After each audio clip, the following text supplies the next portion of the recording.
From a lesser known deposit in South Africa, Drogekloof, you have I think this is a floater formation of quartz or a quartz crystal. The greenish inside here would be caused by inclusions of prehnite in most cases.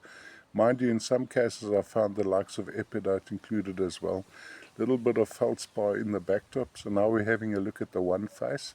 Now let's turn it over. We have a look at the other face. This is maybe more typical of your crystalline quartz.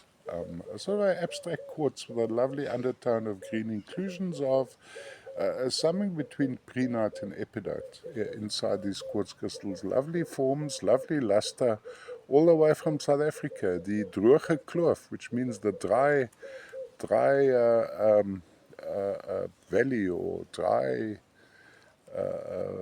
well, vein between little mountains, all the way from South Africa. Droge kloof deposit, quartz.